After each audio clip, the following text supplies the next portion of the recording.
নমস্কার বন্ধুরা, explorer Mrinal YouTube চ্যানেলে আপনাদের সুস্বাগতম।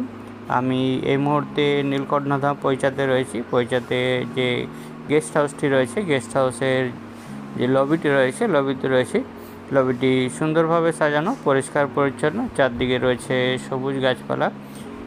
আজ আমি এখন আপনাদেরকে নিয়ে যাব নীলকণ্ঠধামে যে মন্দিরটি রয়েছে, মন্দিরেতে। এখানে একটি স্বামীনারায়ণের মন্দির রয়েছে। মন্দিরটি খুব সুন্দরভাবে সাজানো গোছানো। আপনাদের দেখাবো পার্কিং, মন্দির চত্বর, মন্দির এবং আরতি। চ্যানেলটিতে নতুন হলে চ্যানেলটিকে সাবস্ক্রাইব করে আমাদের পাশে থাকুন। ভিডিওটি সম্পূর্ণ দেখুন, পছন্দ হলে অবশ্যই একটি লাইক করে দেবেন। ভিডিওটি দেখে আপনাদের গুরুত্বপূর্ণ মতামত জানাতে ভুলবেন না। আপনাদের কমেন্টের অপেক্ষায় রইলাম। সঙ্গে থাকুন, দেখতে থাকুন। প্রসঙ্গত জানিয়ে রাখি, এখানে যদি কেউ থাকতে চান সেক্ষেত্রে নন এসি রুমের ভাড়া রয়েছে 850 টাকার মতো, যেখানে 4টি বেড থাকে, এবং এসি রুমের ভাড়া রয়েছে 1350 থেকে 2000 টাকার মতো, যেখানেও 4টি বেড থেকে শুরু হয়। বেশ বড় মাপের রুম রয়েছে এবং চারদিক খুব পরিষ্কার পরিচ্ছন্ন। অবশ্যই এখানে থাকতে পারেন এবং 1 থেকে 2 দিনের জন্য থেকে পুরো মন্দিরটি ঘুরতে পারেন। মন্দিরের মধ্যে রয়েছে অনেক কিছু, রয়েছে প্রসাদম সেন্টার, যেখানেতে পাওয়া যায় সমস্ত রকমের খাবার। রয়েছে মন্দির, যেখানেতে সকাল এবং সন্ধ্যাবেলায় দুবার আরতি হয়, মন্দিরের পরিক্রমা হয়, সেটি দেখতে পাওয়া যায়। রয়েছে থিম পার্ক, রয়েছে সুইমিং পুল, রয়েছে সায়েন্স সিটি, রয়েছে আরও অনেক অ্যাডভেঞ্চার। বাচ্চাদের জন্য রয়েছে অনেক খেলার পার্ক, রয়েছে সুন্দর সুন্দর গার্ডেন, আরও অনেক কিছু। দেখতে থাকুন, সঙ্গে থাকুন। আমরা ভোগ প্রসাদ সংগ্রহ গ্রহণ করে বেরিয়ে গেলাম এখান থেকে মন্দিরের উদ্দেশ্যে। এখন প্রায় দুপুর 2টো বাজে। প্রচন্ড রোদ্দুর, কোনো দিকে তাকানো যায় না, যেদিকে তাকানো যাচ্ছে সেদিকে রোদ্দুর। অনেকগুলো দোকানপাট এখানেতে বন্ধ রয়েছে। দেখতে পাচ্ছি একটি স্টেট ব্যাংকের এটিএম হয়তো রয়েছে। মেন যে এন্ট্রি গেটটি রয়েছে, মেন এন্ট্রি গেটটি রয়েছে। এখানে সামনেতে একটি স্বামীনারায়ণের মূর্তি রয়েছে, দুপাশে দুটি কৃষ্ণ ঠাকুরের মূর্তি রয়েছে। একদিকে রাম রয়েছে আর একদিকে কৃষ্ণ রয়েছে। কৃষ্ণের হাতে রয়েছে সুদর্শন চক্র আর এদিকে রামের হাতে রয়েছে তীর ধনুক। এখানে বিভিন্ন দেব দেবীর মূর্তি বানানো হয়েছে এবং পুরো মন্দির চত্বরটিতে এভাবে রয়েছে। এখানে মন্দিরের পাশে যে গার্ডেন এরিয়াটি রয়েছে, গার্ডেন এরিয়াটি দেখতে পাচ্ছি। গার্ডেন এরিয়াতে এখানে রাধা কৃষ্ণ মূর্তি দেখতে পাচ্ছি অনেকগুলো ময়ূর রয়েছে, পাশে একটি সিংহ রয়েছে। বেশ সুন্দর করে উঁচু নিচু করে জিনিসটাকে বানানো হয়েছে। কৃষ্ণ লীলাটিকে বোঝানোর চেষ্টা করা হয়েছে। গার্ডেনের মধ্যে কৃষ্ণের যে বিভিন্ন লীলা রয়েছে, লীলাগুলি এখানেতে তুলে ধরা হয়েছে। রাধা কৃষ্ণের বিভিন্ন লীলার ছবি এখানেতে তুলে ধরা হয়েছে। আমরা এগিয়ে যাচ্ছি গার্ডেনের পাশ দিয়ে মূল মন্দিরের দিকে। এখানে এটি মূল মন্দির রয়েছে, স্বামীনারায়ণের যে মূল মন্দির রয়েছে, পাশাপাশি অনেকগুলো ছোট মন্দির রয়েছে। প্রবেশ বন্ধ है मंदिर की ওর আগে যেতে হবে মন্দিরেতে প্রবেশ করতে চাইলে। এটা মন্দিরের ব্যাক সাইড রয়েছে, এটা পাশের দিক রয়েছে। এখানেতে দেখতে পাচ্ছি খাওয়ার জল রয়েছে, পিনাকে পানি। এখানে কৃষ্ণের বিভিন্ন যে রূপ রয়েছে, বিভিন্ন সময় যে বিভিন্ন অবতার গ্রহণ করেছিলেন, সেই অবতারগুলো তুলে ধরা হয়েছে।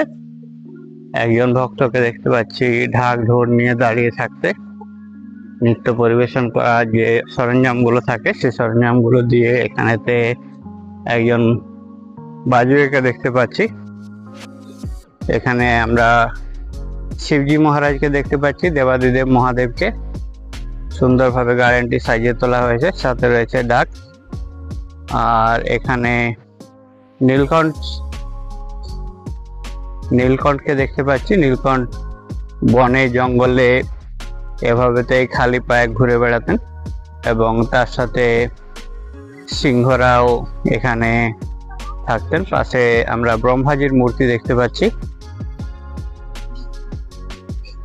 গার্ডেন এরিয়াটি সত্যি খুব সুন্দর, দারুণ লাগছে। এখন রোদ্দুরটি মাত্রা অতিরিক্ত রয়েছে, প্রায় 36 থেকে 40 ডিগ্রির মতো টেম্পারেচার রয়েছে। ফিল হবে 42 থেকে 44 ডিগ্রির মতো। এখানে তো দেখতে পাচ্ছি একটি জলের ফোয়ারা রয়েছে, পাশে অনেকগুলো দোকানপাট রয়েছে।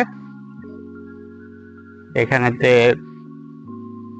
একটি সুন্দর কৃষ্ণলীলাকে তুলে ধরা হয়েছে, যেখানে কৃষ্ণ গাছের উপরে বসে বাঁশি বাজাচ্ছে এবং গোপীরা সমস্ত কলসি নিয়ে দাঁড়িয়ে রয়েছে।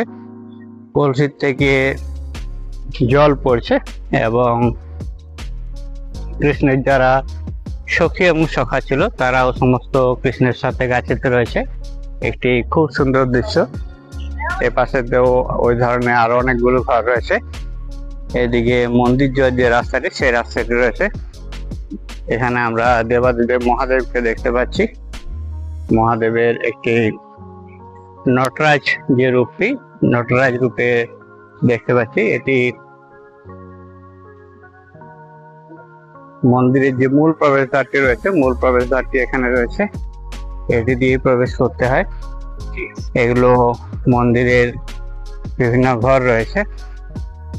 যারা মন্দিরে প্রবেশ করছেন তারা এখানেতে তাদের জুতো চপ্পলগুলো সমস্ত ছেড়ে যাচ্ছেন। আমি একটু জুতোগুলো খুলে নিচ্ছি, দেখতে থাকুন, সঙ্গে থাকুন। এখন নীলকণ্ঠ ধামের যে মূল প্রবেশদ্বারটি রয়েছে, মূল প্রবেশদ্বারে আমরা একদম সামনে অংশতেই রয়েছে। আর এখানে শিবজির একটি নটরাজ মূর্তি রয়েছে। নটরাজ মূর্তির পাশেই রয়েছে জুতো রাখার কাউন্টার। এটাই মেন গেটের এন্ট্রি রয়েছে। আমি মেন গেটের এন্ট্রি দিয়ে ঢুকে গেলাম। এখানেতে খালি পায়ে হাঁটতে হবে, সেই জন্য এখানেতে কার্পেট পাতা রয়েছে। কার্পেটের উপর দিয়ে হাঁটলে অতখানি গরম লাগবে না। এদিকেতে একটি এন্ট্রি গেট রয়েছে।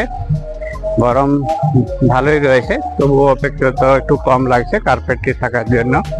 এখানে অখণ্ড ঠাকুরের নাম সংকীর্তন সব সময়ের জন্য চলতে থাকে। এখানেতে দেখতে পাচ্ছি বড় বড় দুটি হাতি রয়েছে। এটি মেন এন্ট্রি গেটের সামনের অংশতে রয়েছে। আর এদিকেতে প্রণাম হাত জোড় করে দাঁড়িয়ে রয়েছে একটি মূর্তি রয়েছে, এটি আমার পিছনেতে রয়েছে। আমরা এগিয়ে যাচ্ছি। আমি ফ্রন্ট ক্যামেরাটি চেঞ্জ করে ব্যাক ক্যামেরাটি করছি পুরো মন্দিরটিকে দেখানোর জন্য। আমি আমার পিছনে এটি পূর্ণ মন্দিরটি দেখতে পাচ্ছি। চলুন আপনাদেরকে মন্দিরটি ঘুরে দেখাই। এখানে আমরা হাতি দেখতে পাচ্ছি, হাতির পিঠে সারথি রয়েছে। এভাবে পুরো রাস্তাতে কার্পেট পাতা রয়েছে। কার্পেটটিও গরম হয়ে গেছে। এই পাশে একটি রয়েছে, ওই পাশে আরেকটি রয়েছে। এখানেতে একটি জলের ফোয়ারা রয়েছে। ফোয়ারাটিতে খুব সুন্দরভাবে জল পড়ছে। মাঝেতে একটি অনেকগুলো শাঁখ রয়েছে, শাঁখ দিয়ে একটি বেদি রয়েছে, বেদিকে জল দিয়ে শুদ্ধ করা হচ্ছে। জলটি একদম পরিষ্কার পরিচ্ছন্ন রয়েছে। সামনে আমরা একটি গঙ্গা মায়ের মূর্তি দেখতে পাচ্ছি। এটি নীলকণ্ঠ সরোবর রয়েছে, নীলকণ্ঠ সরোবর রয়েছে। জলটি একদমই পরিষ্কার পরিচ্ছন্ন, একদম নিচ পর্যন্ত দেখা যাচ্ছে। নীলকণ্ঠের যে চরণ পাদুকা ছিল, সেই চরণ পাদুকাটি এভাবে জল দিয়ে ধোয়ানো হচ্ছে। সবসময় জলের ফোয়ারা চলতে থাকছে। আমার সামনে রয়েছে নীলকণ্ঠ ধামটি। এখানেতে এরকম মুখ থেকে জলের ফোয়ারা বেরিয়ে আসছে।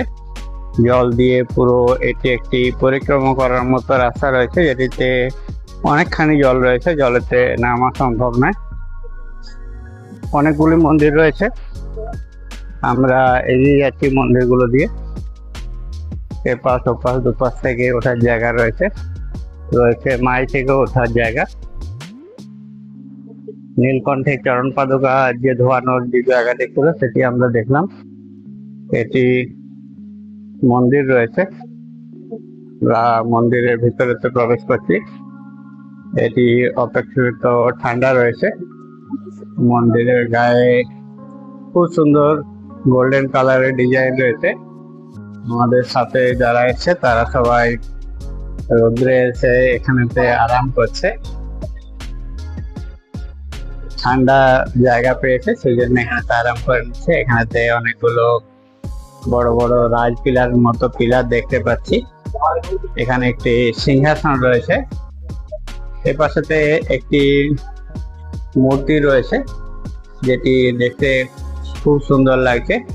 এটি নরসিংহের মূর্তি রয়েছে।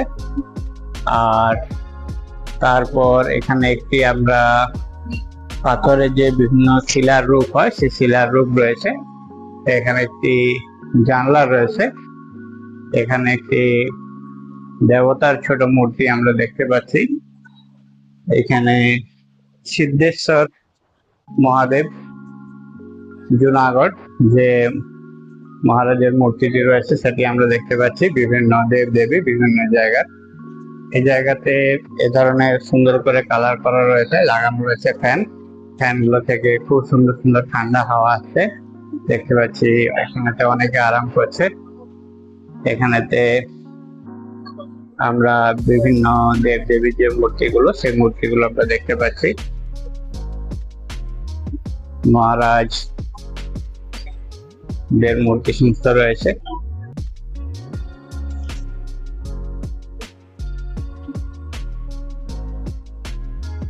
এখানেতে মেইন যে মূর্তিটি রয়েছে সেই মূর্তিটি এখানে রয়েছে।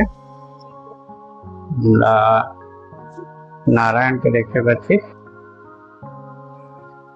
দুপাশেতে